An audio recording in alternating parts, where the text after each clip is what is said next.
Let me ask you this. How many times have you had the perfect thought in class or during a meeting, but you stayed quiet, only to hear someone else say the exact same thing minutes later?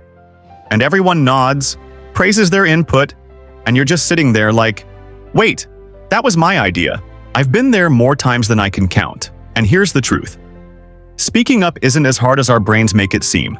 In fact, it's a lot easier once you learn a few small mindset shifts and simple moves that lower the pressure. And that's exactly what we're diving into today. Most of us stay quiet because we overthink. We're stuck in this loop of, what if I sound stupid? What if people judge me? What if I say it wrong? But here's the funny part. While you're lost in all those what ifs, everyone else is just waiting for someone to share. They're not expecting perfection, they just want input. So let's take that weight off your shoulders. You don't need to be the smartest person in the room or have the most polished phrasing. You just need a couple of small strategies to get comfortable sharing your voice, and I'll give you 3 that actually work. Step 1. Lower the bar. Here's a secret nobody tells you. Your comment doesn't have to be groundbreaking. It just has to move the conversation forward. That could be as simple as agreeing with something someone else said and adding a small point, or asking a clarifying question. Think about it. When someone speaks up in class or in a meeting, we don't expect them to deliver a flawless mini-speech.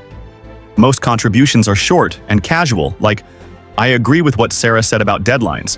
It makes sense to prioritize the bigger projects first. That's it. Simple.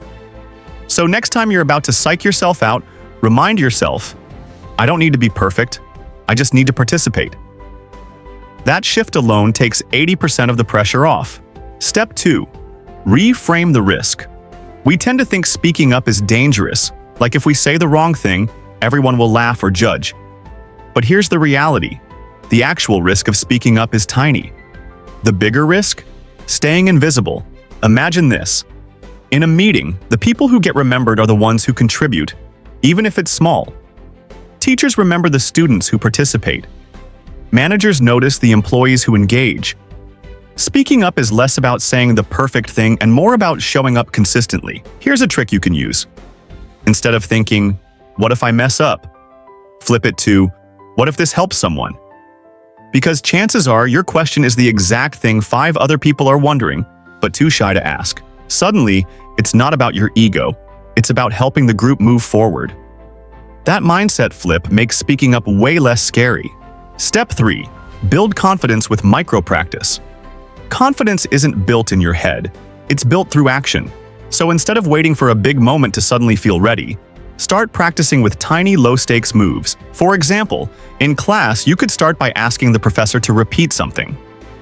In meetings, you could kick things off with a quick comment like, I think what Mark said about client feedback is spot on. These are short, safe contributions, but they count. Each time you do it, you train your brain. See? I spoke up and nothing bad happened. Over time, those little moments stack up, and suddenly, the idea of sharing a longer thought or suggesting a new idea feels natural instead of terrifying. It's like going to the gym. Start light, build strength, and before you know it, you're lifting way more than you thought possible. So let's recap. Speaking up doesn't have to feel like scaling Mount Everest. You just 1. Lower the bar. Remember, it doesn't need to be perfect. 2. Reframe the risk. What feels scary is actually a tiny step toward being remembered. 3. Practice small. Stack those little wins until confidence becomes second nature. And here's the best part. Once you get used to it, you'll wonder why you ever stayed quiet in the first place. Your ideas deserve to be heard, and the world around you, your classmates, your teammates, your boss, they're waiting for someone just like you to speak up. So next time you feel that spark of an idea bubbling up, don't silence it. Share it. You'll be surprised how much lighter it feels once you finally do. If this helped you, try one of these steps the next time you're in class or a meeting, then come back and tell me how it went.